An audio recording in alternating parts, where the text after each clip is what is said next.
Welcome back to the age group development curriculum.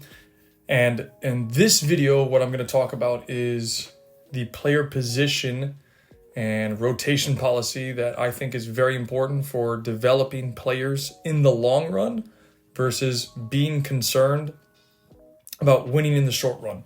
And I think these type of changes will help develop better players in the future and help us as a country be more proficient with player development.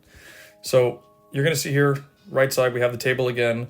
And again, this is about player positions and rotation. So we have the category in the brackets. So the table has three. We have category, player, and goalkeeper. So category is the age groups. Player is what they do in terms of rotation or how many positions they should play. And then goalkeeper is the principle behind the age group and should there be a specific goalie or what is the situation. So you can see here we have under nines as the first category, and the player position is rotate position. So this means that no player at under 9 should be playing a single position. They should be rotating and learning how to play different positions, including, by the way, goalkeepers, because it says rotate players as GK. Now we have U11, same principle, rotate positions, no set positions for players. And same thing, rotate players as GK. And then you can see here we get into the U13 bracket. It now says rotate positions as well. But this time we want to start isolating the goalkeeper training. So you might have a little bit more idea of where the player should be playing, maybe a more consistency with it, but there's still some rotation to it. When you hit the under 15s, then we start, and really it should be under 14s, 15s, as you can see, isolating positions. So 3 positions and isolate goalkeeper. U17, the player should have 2 positions. So their preferred position and a secondary position. And of course, the goalkeeper should continue to be isolated. U19 would be 1 position with an alternative. So again, you should have an idea of what the best position is, but let's say it's a number 9, and then the second position could be a number 7. That's the alternate. And that way, we're really trying to isolate and develop players to be specific in their categories and learn specific functions. So let's look at U9 to, let's say, U12, U13. You're rotating positions to give players the freedom and flexibility to play different things. You will see a little bit more strategic placement at under 13s. Again, the goalkeeper from U9 to U11 will be rotated, so it's players playing goalkeeper. U13 and above, you're going to start seeing more position-specific stuff along with goalkeeper isolated work. So that means the goalkeeper will be focusing on playing their position as goalkeeper.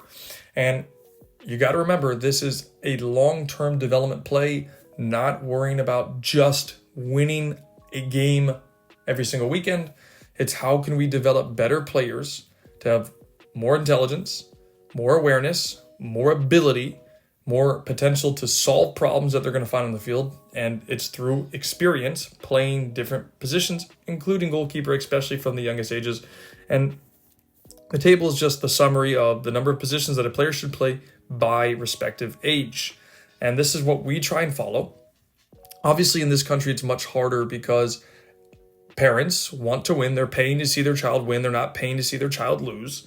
And it's very hard to rotate players as goalkeeper because most of the time parents evaluate development based on the result of the game, even though especially in this country, because teams are booting the ball down the field in 90+% of cases, you don't get to see the development aspect or ratio in that sense because it's non-existent. It's not linear. If you're playing boot ball, kickball, whatever word you want to use to describe it, there's no development. It's just slamming the ball as far as you can down the field, and you hear people on the sideline, including coaches and parents, screaming, kick it, boot it, and send it. And those are things that unfortunately cause mayhem when it comes to youth development, which makes it essentially non-existent. And that's kind of the problem that we're facing, the crisis that we're facing in this country currently. So those are the ideas. That's what we have, and we try and follow with high soccer. Is it perfect? No, but that's what we try and do because we want to develop better football players. And then obviously there could be some adjustments to this, right? It's not a perfect hard and fast rule. But the idea is, again, to help you recognize how to help, if you really care about this, to develop my child to have the greatest potential in the long run. Okay? So again, if you find value from this, please share this with somebody. I spend a lot of time putting this stuff together for free for you guys, and it would mean the world to me if you could share this with somebody, and hopefully they can find value from it too, because there's a lot of people in your shoes, and I once was, and I don't want you to make the same mistakes that I did growing up with my family. So without further ado, see you in the next video.